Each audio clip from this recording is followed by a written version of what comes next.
As of January 10th, 2020, Cybershell will have officially disappeared from the internet for 2 years. So you all know what this means. Only 7 years until the Sonic 3 bonus video comes out. And then after that, we only have to wait 9 more years for the Sonic Mania bonus video. I am so excited I can hardly contain myself. In fact, I'm not going to contain myself because today I'm here making the Sonic Mania bonus video that I want to make. We're going to be covering the dev menu, weird oddities in the game, unused content, and a whole bunch of stuff that you might not have known about Sonic Mania. There is so much unused stuff in this game. It is insane. Did you know about this?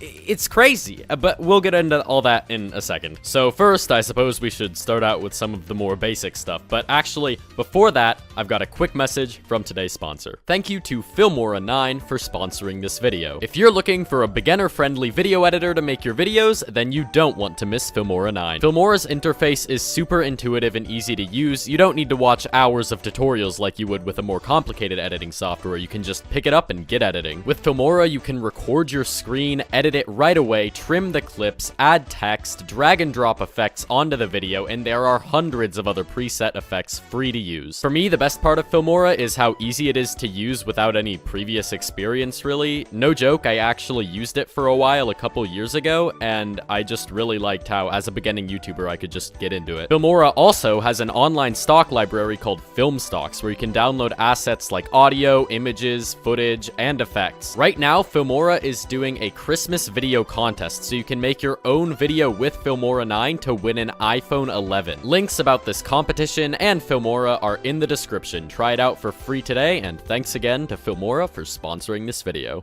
Alright, now that that's all out of the way, let's start out with the level select and debug mode, which I'm sure most of you already know about. Originally, there was only one version of the game that you could get to the level select menu in, and that was the Switch version for some reason. On the title screen, you hold down the Y button, and then you can press any other button, and then it takes you to the level select. They then changed it later, where you could go over the no save file select, and then hold down a button, and then press start, depending on what console you're on, and then that'll take you to the level select. But for that to work, you need to have debug mode enabled, which you get from collecting 16 medals from the Blue Sphere bonus stages. Debug mode is basically a mode that lets you go around and place a bunch of objects in the levels that are in those levels. It's really great. You can do a whole bunch of crap like this and like this, and while it isn't as non-restrictive as the debug mode in a lot of the classics, it's still pretty cool. And then on the level select screen, obviously you can pick any level from the game and just go there instantly. But as of an update, there's a whole bunch of new sound test codes where if you input certain songs in the sound test in a certain sequence, it does a whole bunch of crazy stuff. Like if you enter 9001, it unlocks all of Sonic's abilities. Or if you play 197908811, which is when one of the developers, Simon or Stealth or whatever, was born,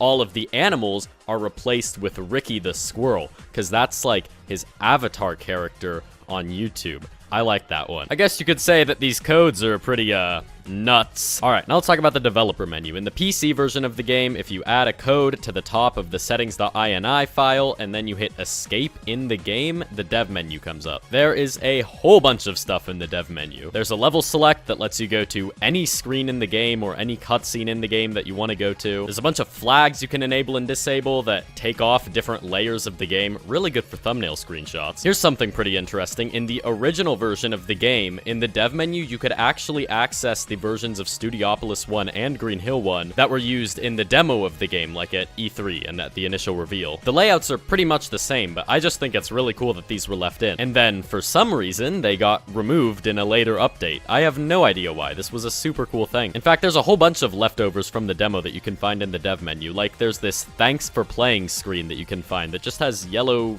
tinted Sonics going back and forth. It's very weird. But this screen is actually what was shown at the end of the E3 demo, or the demo that was shown at conventions, except there were things that showed up in front of it, like text that said, thanks for playing. You can also change video settings, enable and disable debug mode. It's real great. You can also hold backspace when the developer menu is enabled to speed up time a whole bunch. If you hit F12, you can pause the game, and then if you hit F11, it'll advance the frame by 1 game. So this is really good if you're trying to do frame perfect tricks, which I don't know how often you want to do frame perfect tricks in Sonic Mania unless you're making like challenge videos about it. All right, now let's get into everybody's favorite part, the unused graphics. You'll have to trust me here. In Sonic Mania, there are so many unused graphics. I cannot go over every single one. Like get this. This is real interesting. So in the game, right, they have their own font they've made, and they have every letter of the alphabet for the menus, right? That makes sense. But look, these are letters that are unused in the game just because none of the menu items happen to use them. Yeah, I know. I bet you really wanted to know that today. You know, just go up to one of your friends and say, hey, bet you didn't know that the letter J isn't used at all in the menus of Sonic Mania. Your friends will all finally respect you. Women will just fall at your feet. Don't expect this to be anything too in-depth. I'm just going to be giving a quick overview of the things I found interesting, which also means I'm probably going to be skimming over a lot of things, which also means that there might be some little details that get left out. There's already a bajillion videos that cover all of the unused content in Sonic Mania, and I don't just want to replicate that because this video is more than just the unused stuff. Alright, so this is pretty well known at this point, but Sonic Mania was originally going to be called Sonic Discovery. There's a whole bunch of unused graphics from what the original title screen was going to look like, and here you can see a mock-up that was made of what the original title screen would have likely looked like. Fun fact, the top background checkerboard thingy that you can see here that was used in the original title screen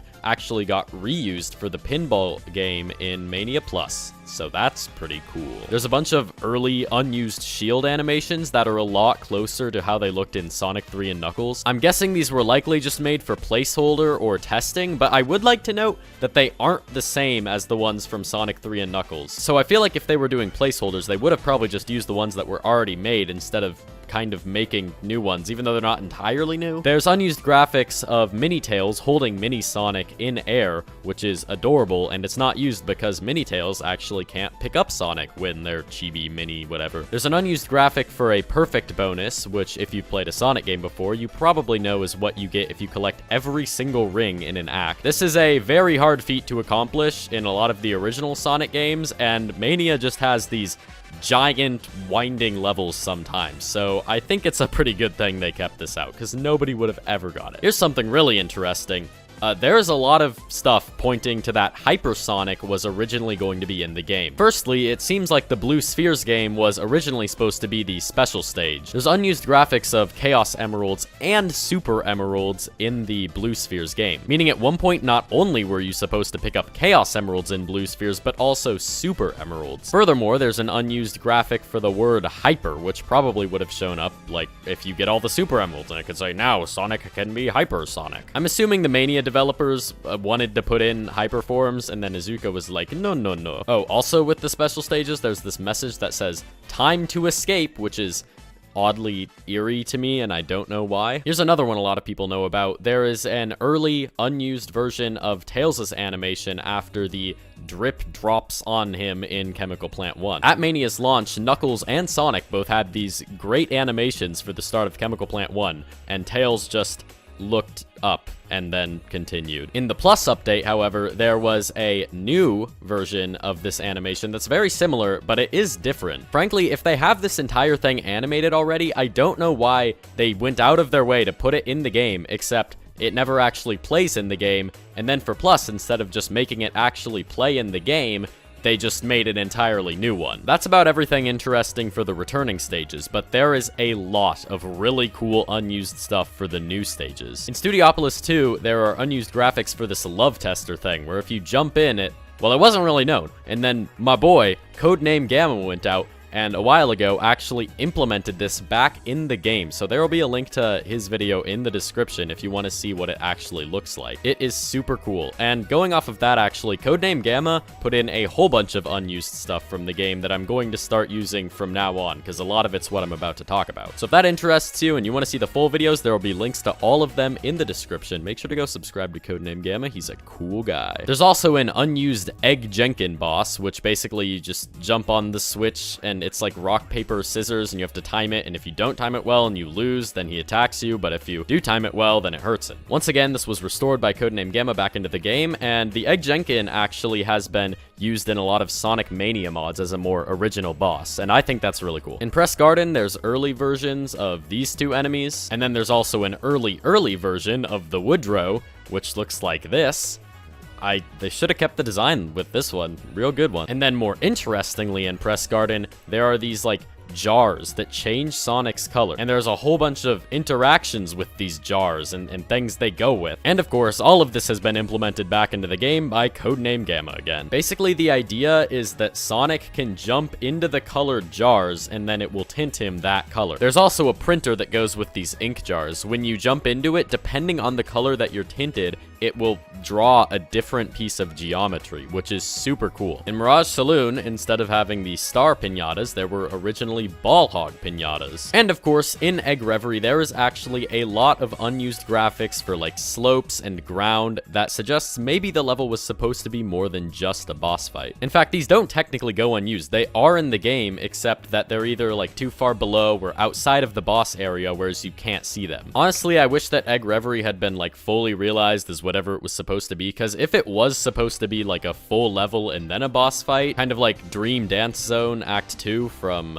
Sonic After the Sequel, really good act. I don't know, I would have loved a Super Sonic level, but that's just me. You know, for a mostly 2D game, I found it pretty surprising that there are 2 unused models in Sonic Mania. The first one is just Sonic's model, and you might think this is from the special stages, but it's actually his model from Sonic Jam and Sonic R. It was probably just used for testing in special stages before they had the final one done. And then more interestingly, there's this model of this big mech. The model was used to render out the big mech seen in the background of Act 1 of Titanic Monarch Zone. So the model goes unused, but it was actually used to render that sprite. And then in the Plus update at the end of Stardust Speedway 2, it actually gets used again. Like, the actual model gets used because there's a wireframe of it that appears spinning around at the end of the level. Going back to the demos of the game for a second, if you stood still for 3 minutes, Sonic would be like, "I'm out of here," and then jump off the screen just like in Sonic CD. This was removed in the final game, but the functionality can still be put back in by modding the game. And then also, the "I'm out of here" sprites were used in the main menu on the exit option. There's also a lot of unused areas and levels in Sonic Mania, but a lot of them aren't too interesting, so I'm just gonna go over the cool ones. In Press Garden 1, if you go near the first giant ring and move down, there is this unused area that says hello backwards in blocks. There's a whole bunch of unused stuff in Lava Reef 1 and 2, just like unused areas that you can't access. And then in Act 3, which is just Act 2's boss area of Lava Reef, there's a lot of level layout from Hidden Palace Zone from Sonic 3. For example, there's this big area up here that contained a whole bunch of like testing monitors, or at least I assume they're for testing. There's also another cool section straight from Hidden Palace Zone that shows the like cool murals, except the tile sets are all messed up. And then they also have the original area from Hidden Palace Zone where Sonic and Tails and Knuckles is like, "I'm gonna break down the wall because I got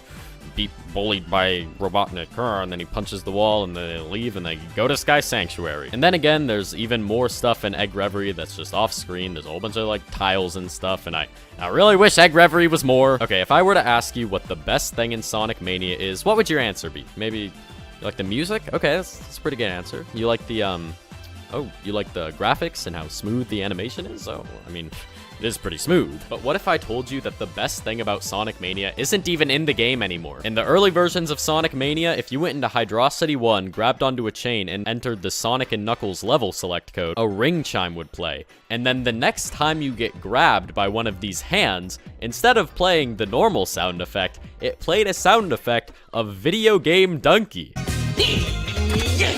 That is right. Video Game Donkey.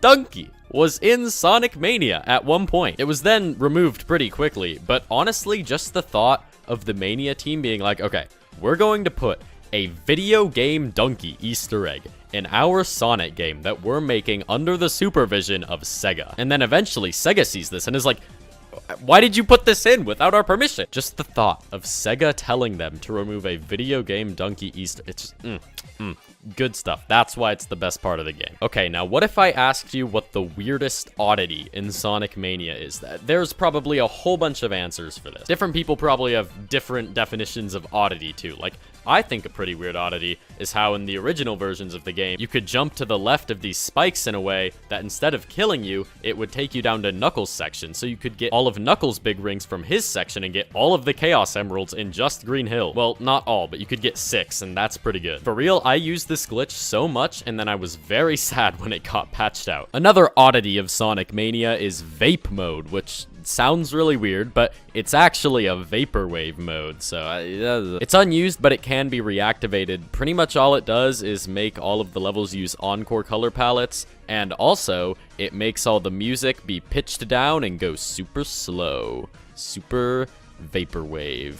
I really wish this was finished, because I don't know, if they added like a screen filter, that'd be a lot cooler, but for now, it's just different music, basically. No, even that is not the weirdest oddity of Sonic Mania, okay? The weirdest oddity is at the very end of the game, in Titanic Monarch 2. And we're gonna talk more about Titanic Monarch in just a second, but right at the start of Titanic Monarch 2, you can either go to the right, which is what any normal person would do, or you can decide to check out the left. Now, it just looks like there's a wall on the left, right? Like, you run into here and it's a wall. Well, for some reason, the very left part of this has no collision whatsoever, and you can go to the screen boundary. When I first found this, I thought I was a genius. I was like, wow, I am so smart. There's probably a big ring behind here. I mean, look at this wall. This hexagon is a gold ring. It looks like there is a big ring hidden behind there, right? But no, you go there and there is absolutely nothing. Every single patch, I go back there and I check, and you can always, to this day,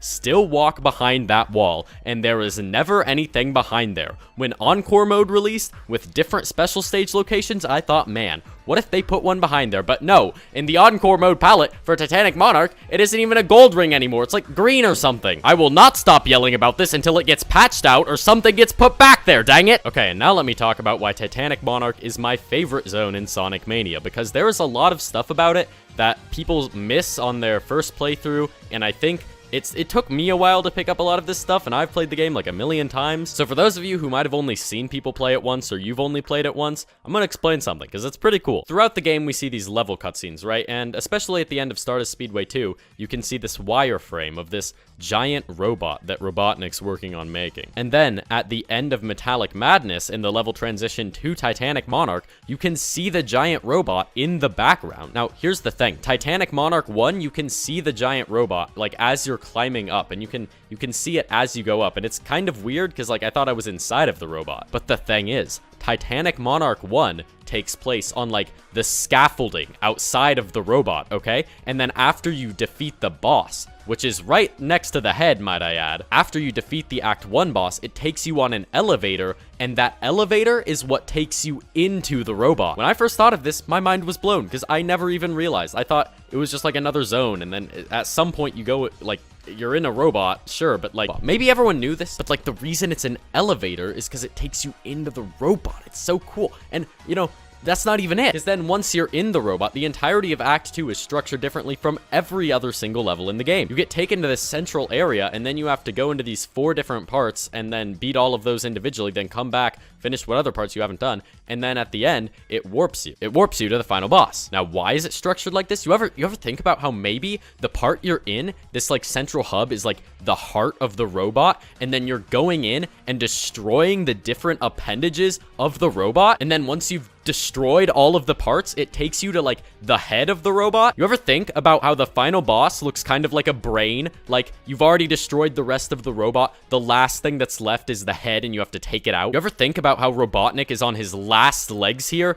and how the Phantom Ruby has corrupted him so much that he's left behind the hard-boiled heavies, basically. He's left behind everything, and he's using this weapon, which the song is literally like 5, 4, 3, 2, 1. Oh, this place is gonna blow. We only have 5 seconds. And he knows this, and yet he still uses this robot just because he's so corrupted by the Phantom Ruby to defeat Sonic. And he's going psycho. And that's why there's like sirens going off and stuff. That's why it's like, warning, ah. This part is so good because it doesn't like smack your face with all of this lore. Like, this probably all isn't even official. I've just, by playing the game over and over again, this is stuff I've picked up on, that like, he's getting corrupted by the Ruby, and it's destroying the robot, and he doesn't even care because you already destroyed all the appendages of the robot because you go to the 4 different sections. And it's so like, I love this zone, dude. And not only that, but it's actually like challenging, and the music, dude, the Act 1 and 2 music, it fits the mood so good. And I don't even need to talk about the final boss music, okay? I'm not talking about Egg Reverie here. I'm talking about the, like, not true final boss music,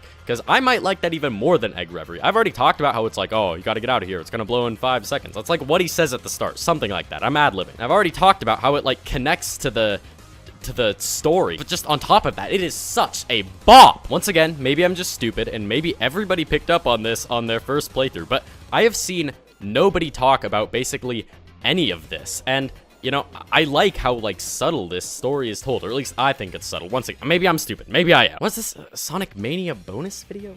I thought this was BillehBawb talks about why he likes Titanic Monarch for 20 minutes. Okay, I definitely got a bit sidetracked there. Well, I mean, in one way or another, I hope that in some way you've come to enjoy Sonic Mania more because of this video. Maybe it's because of all the super cool unused stuff, or maybe it's because of all the super cool used stuff. Who knows? Once again, thanks to Codename Gamma for putting together all the, like, Egg Jenkin and stuff. Links to those videos will be in the description. Go subscribe to Codename Gamma right now, okay? I used a ton of his stuff in this video. He's super cool. If you got through that rant, it wasn't a rant because it was positive. If you got through that thing about Titanic Monarch, you probably like Sonic Mania, at least somewhat. And if you like Sonic Mania, you need to go subscribe to Codename Gamma. And if you like Sonic Mania, you also need to subscribe to me, because I am Sonic Mania. That's right, I was the game the whole time. Who else would try and make you love a game so much unless I was the game itself? It might be shocking news, but I can confirm, I was Sonic Mania the whole time. I'd like to give a thank you to all of my channel's current members, including everybody you can see on screen, as well as Sonic Speed 44, Shiny Kitty, and Carter. If you'd like to get some great perks for yourself, such as having your name read off at the end of every single video, make sure to hit the blue join button next to the subscribe button, and a nice little video about memberships will pop up. I hope you enjoyed the video. I know it's a bit different, but I've